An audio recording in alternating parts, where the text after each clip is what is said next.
Allez, cette question à présent, à partir de quel niveau, de quel niveau d'accélération en relatif ou dans l'absolu, l'euro, la force de l'euro, va commencer vraiment sérieusement à pénaliser le CAC 40, l'indice parisien. On voit ça en compagnie de Pierre Sabatier. Bonjour Pierre. Bonjour David. Président du cabinet PrimeView. Alors c'est vrai que sur un an, ma foi, il n'y a pas de quoi s'emballer. On a eu 14% de hausse de l'euro face au dollar et ça n'a pas empêché le CAC 40 de progresser de 13%. Donc voilà, jusqu'à présent, ça n'a pas trop gêné le marché parisien. Non, alors... Déjà, je pense que la première chose qu'il faut dire, c'est le calme des vieilles troupes. Il faut relativiser. On était dans un tunnel entre 1,15 et 1,20 entre l'euro et le dollar. On est aujourd'hui à 1,24. De vous à moi, les autorités, il y a quelques mois, aux États-Unis, avaient déjà laissé fuiter qu'ils s'accommoderaient d'un euro-dollar autour de 1,25. On y est. Donc concrètement, on a la concrétisation. Quelles autorités avaient dit ça des autorités en fait officielles. Voilà, c'est ce qui circulait en fait dans le marché. En Europe ou aux États-Unis? Non, aux États-Unis, bien sûr, aux États-Unis. Voilà. Et donc on sait bien en fait lorsque les autorités américaines ont quelque chose en tête, en général, elles feront tout pour l'amener. D'ailleurs, l'intervention en fait du ministre des Finances du Trésor, Steven Mnuchin, à Davos, en fait, ne fait que confirmer cela. Donc ils orientent et ils orchestrent les choses pour qu'on aille jusqu'à 1,25. Et pour les États-Unis, c'est forcément une très bonne nouvelle, puisque concrètement, ça leur permet de gagner en compétitivité. On sait que le président Trump a comme objectif, justement, de préserver les intérêts des agents privés américains. Tout à l'heure, on évoquait le fait qu'aux États-Unis, on est proche d'une fin de cycle, c'est logique. Hein, on dit ça tous les ans. Tous les ans, on dit c'est la fin de cycle aux États-Unis. Oui, enfin, vous savez, à force de dire les choses, elles vont bien finir par arriver. Mais concrètement, il faut s'interroger sur est-ce que les conditions du succès sont toujours là ou pas. Aux États-Unis, les conditions du succès, ça a été essentiellement la demande interne, essentiellement la consommation des ménages, pas mal financé à crédit. On sait bien qu'on tend vers la fin et la demande externe, pour Trump, c'est finalement un élément qui peut venir compenser la faiblesse de la demande interne et repousser en fait cette fin de cycle. Donc on est dans des États-Unis qui défendent leurs intérêts. Pour l'instant, c'est logique. C'est dommage pour l'Europe quand même, puisque au moment même où la dynamique économique repart, parce que ne nous emballons pas, n'oublions pas d'où on vient. C'est-à-dire qu'on a eu des taux de croissance en Europe qui ont été très faibles pendant très longtemps. Oui. Aujourd'hui, on a un mieux. Les 2 de 4, ça date de maintenant. Et donc les révisions, elles sont au cours des 6 derniers mois. Donc on a un début de mieux en Europe. C'est super. Ça veut dire que pour les entreprises européennes, il y aura en fait des chiffres d'affaires qui seront relativement correcte. Maintenant, espérons, parce que la question c'est est-ce que les marchés actions peuvent s'en satisfaire? L'impact sur le CAC 40, encore une fois, est-ce que l'accélération qui est notable en ce début d'année, encore une fois de la parité euro-dollar à la hausse, est-ce que maintenant, ça peut commencer à poser des problèmes pour le CAC 40? Bien sûr, parce que, vous avez déjà... Pas encore, ou il faut attendre vraiment... Non, il ne faut pas attendre. Alors déjà, premièrement, les 1,25, ils sont aussi entraînés et entretenus par des positions spéculatives. Donc quand vous regardez en fait les positions longues et les positions short sur les marchés, on voit que les investisseurs ont bien vu une tendance se dessiner, à savoir la baisse du dollar, et ils l'ont joué de manière excessive. Ce qui fait que les positions longues sur l'euro, à savoir un euro qui monte, sont très nombreuses aujourd'hui. Il suffirait qu'aujourd'hui ces investisseurs-là rachètent en fait simplement leur position, soldent leur pari parce qu'ils ont été gagnants, et en fait vous reviendrez en fait autour de 1,20 qui est probablement la valeur d'équilibre. Hyper intéressant. Mais l'impact encore une fois sur le CAC 40, et l'impact sur le CAC 40, concrètement, alors là on a 2 scénarios. Si on revient à 1,20, pas de problème. Donc les marchés européens continueraient leur marche en avant de manière légitime parce qu'on a de la macro qui se porte bien et de la micro qui se porte bien sans trop de valorisation. Mais si on monte à 1,30, là elles souffriront tout simplement parce que lorsque vous êtes les grandes boîtes cotées font leur marché, on va dire, leur chiffre d'affaires, autant en Europe que dans le reste du monde. Et lorsque vous avez un euro qui monte, quand vous faites du business à l'extérieur, il se trouve quand vous rapatriez en fait votre chiffre d'affaires, et en gros, ça vient le diminuer. Voilà. Donc vous avez compris de manière très simple, en fait, le levier, il est tout simple. Si l'euro continue de monter, les chiffres d'affaires des boîtes européennes seront décevants à cause de l'effet change. Et à partir de là, quand les chiffres d'affaires sont décevants, et vous le voyez, Suez qui déçoit, à partir du moment où vous avez une déception d'un point de vue microéconomique, là, vu que les marchés sont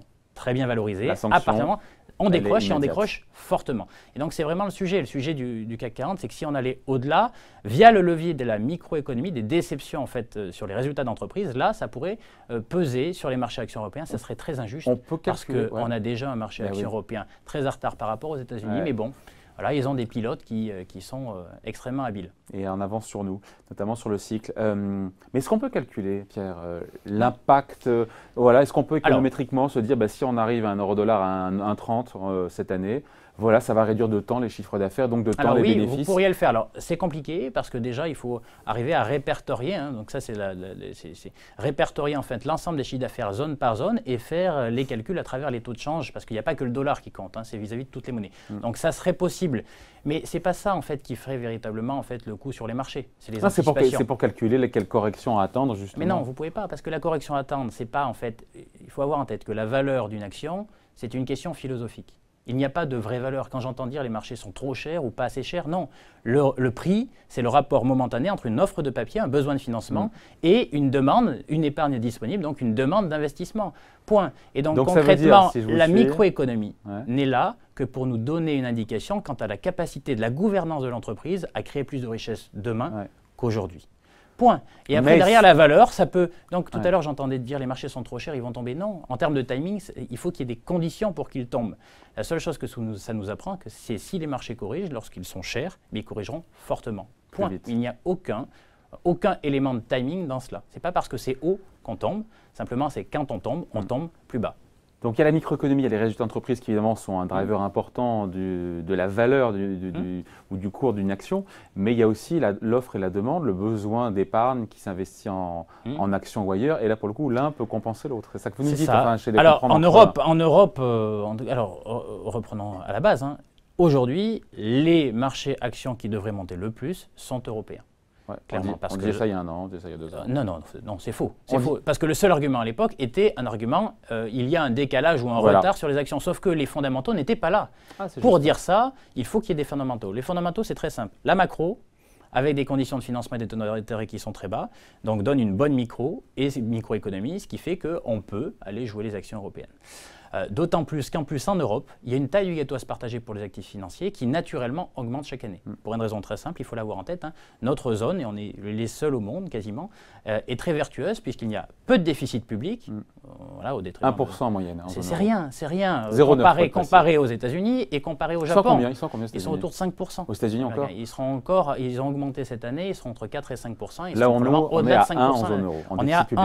Au Japon, on est entre 7 et 10% de PIB de déficit public depuis 20 ans. Donc voilà, on n'a pas de déficit public en Europe d'un point de vue agrégé. On a des excédents courants, c'est-à-dire qu'on exporte plus qu'on importe, c'est-à-dire qu'on génère en fait de l'épargne sur le territoire. Et en plus, naturellement, nos ménages et nos entreprises, en plus, épargnent plus qu'elles n'investissent. Ce qui fait que vous avez une situation extraordinaire normalement pour les actifs financiers. Le stock d'épargne à disposition ne cesse d'augmenter. Donc normalement, elles s'investissent dans les obligations. C'est pour ça que les obligations sont très basses en Europe. C'est logique. Il faut qu'il y ait de l'argent investi. Il faut bien investir l'argent quelque part. En plus, vous avez la Banque centrale. Donc, vous avez des obligations qui sont très chères, du private equity qui est très cher, de l'immobilier qui est très cher et des actions qui sont très chères.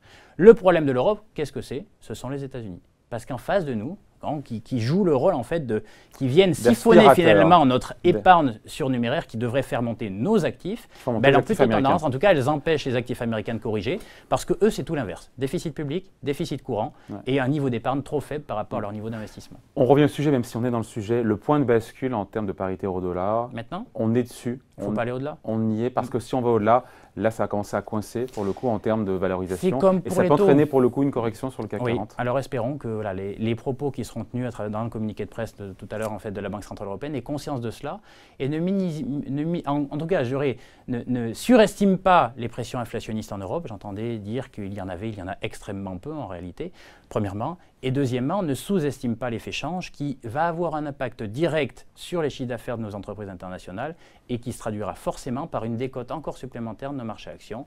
Et donc, comme d'habitude, l'effet richesse y jouera favorablement aux États-Unis et défavorablement en Europe. C'est très injuste parce que nous avons devant nous, c'est difficile à dire pendant combien de temps, mais au moins 6 mois, normalement, où nous pourrions être à l'aise. Voilà. Et donc, essayons en fait de ne pas gâcher ce moment en étant trop rigoureux trop tôt. Elle est vigilante, on le sait bien, la BCE. On écoutera évidemment le discours et la conférence de presse du président Draghi aujourd'hui, mais on a eu François Villeroy de Galhau quand même, qui est venu la semaine dernière nous dire, le gouverneur de la Banque de France, que la BCE faisait bien attention aux variations de taux de change. Eh bien, tant mieux. Donc on attend de voir comment ça va se traduire. Il faut qu'elle le dise. Comme à l'époque, Mario Draghi avait dit, voilà, je ferai tout ce qu'il faut pour défendre l'euro. Là, exactement, là, il est temps en fait de dire et de donner un signal aux investisseurs, Non, il n'est pas temps en fait d'anticiper trop vite une politique monétaire restrictive, parce que malheureusement, ça serait au détriment de l'Europe et au profit des Américains. Pardon, mais on finit là-dessus. Les minutes de la BCE qu'on a eues, encore une fois, il y a quelques temps, nous disaient le contraire, et que pour le coup, la BCE avait envie de sortir plus rapidement de sa politique monétaire, parce que, généreuse, parce que les données en dur économiques sont bonnes. Vous cherchiez en fait une raison à la hausse de l'euro versus le dollar, elles sont là. Il y a eu deux choses qui se sont passées depuis le début de l'année. La Banque centrale du Japon a eu des propos un petit peu surprenants et un peu plus durs qu'attendus. La Banque centrale européenne, à travers les minutes du mois de décembre et les quelques propos qui ont été tenus en tout début d'année, de la même manière, ont eu des propos. Donc ça veut dire quoi? C'est-à-dire que les anticipations de politique monétaire initiale ont changé et boum, vous avez directement un impact sur l'échange. Il va devoir rétro-pédaler aujourd'hui. Il le faut. Alors attention, ils ont déjà commencé. C'est-à-dire que les discours rassurants qui ont suivi ce début d'année ont été là. Mais pas suffisant, parce que là, il y a un mouvement qui s'est créé, et le mouvement était suffisamment explicite pour que des investisseurs, entre guillemets spéculatifs, jouent en fait cette tendance. Maintenant, très honnêtement, à 1,25, ça ne m'étonnerait pas qu'on ait un retour à la normale, tout simplement, parce que les investisseurs qui ont gagné en jouant ce pari-là, auront gagné suffisamment pour commencer à prendre leur bénéfice. Fameuse position longue sur l'euro. Donc, en tout cas, à 25, on est bien sur un point de bascule, avec l'impact que ça peut avoir négatif, on l'a dit, sur les marchés actions en Europe. Notre point de vue, c'est qu'on revienne plutôt, vers des 1,20. L'avenir nous le dira. Merci à vous, merci pour ces explications. Pierre Sabatier, président du cabinet PrimeView. Bye.